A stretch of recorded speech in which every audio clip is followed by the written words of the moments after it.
Bonjour à tous. La méthanisation école connaît actuellement une dynamique forte dans notre département, même si le nombre d'unités opérationnelles reste encore limité à ce jour. Avec les constructions en cours et les mises en chantier prévues d'ici la fin de l'année, les installations en fonctionnement vont tripler d'ici 2 ans. La majorité des projets s'orientent vers l'injection du biométhane épuré dans les réseaux de transport et de distribution de gaz naturel, sous réserve de la faisabilité technique et économique. Pour accompagner les porteurs de projets en injection comme en cogénération, votre chambre d'agriculture mobilise l'ensemble de ses compétences pour vous aider à mener à bien votre réflexion. Nous pouvons vous assister dans différents domaines. Technique, en étudiant avec vous les propositions des constructeurs, agronomique pour la production d'interculture, économique pour la réalisation de l'étude de faisabilité et du business plan prévisionnel, administratif avec le montage du dossier de subvention, réglementaire avec la rédaction du dossier ICPE, de l'agrément sanitaire et du plan d'épandage. Pour mener à bien la conduite de votre projet, avec de nombreuses étapes à mener successivement ou en parallèle et différentes thématiques à traiter, il est nécessaire d'être accompagné et d'anticiper vos décisions. Mes collègues vont maintenant aborder le volet réglementaire. Quelle que soit la taille de votre unité de méthanisation, des démarches au titre des installations classées pour la protection de l'environnement sont à réaliser auprès de la DDT. 3 seuils existent au sein des ICPE.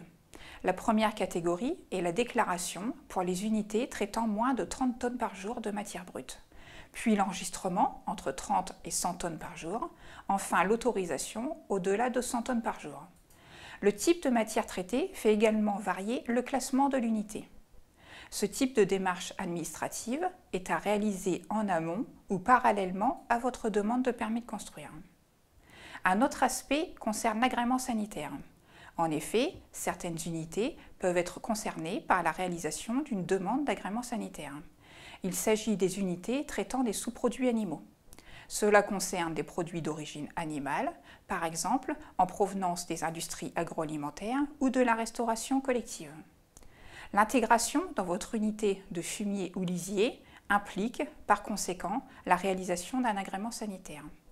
Le temps d'instruction est très variable d'un seuil à l'autre, d'où l'importance d'anticiper les démarches liées à votre projet.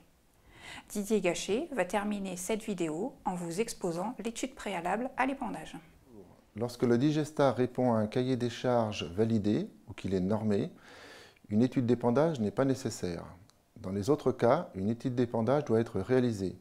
Son objectif est de déterminer les conditions d'une bonne valorisation agronomique du digestat et de démontrer son innocuité. Elle présente le digestat ainsi que son origine et montre que le projet d'épandage respecte la réglementation. Le dimensionnement du périmètre d'épandage est ensuite défini. Le parcellaire est étudié grâce à des analyses de sol et des cartographies. L'organisation et le suivi des épandages est présenté ainsi que la détermination des capacités de stockage nécessaires. En Hauts-de-France, un guide méthodologique a été réalisé, puis validé par les administrations pour présenter la réglementation et son application locale. Il définit notamment la formule de calcul de la surface épandable minimale. À cette surface, il faut rajouter environ 10% de surface non épandable pour déterminer en première approche la surface totale nécessaire au plan d'épandage. Pour toute question relative à la méthanisation agricole, et ce quel que soit le stade d'avancement de votre réflexion, vous pouvez nous contacter pour davantage de précisions. Compte tenu des délais d'instruction de certaines procédures administratives et du travail à réaliser en amont, il est important d'anticiper et de planifier les différentes étapes de votre projet. Merci, à bientôt pour d'autres conseils.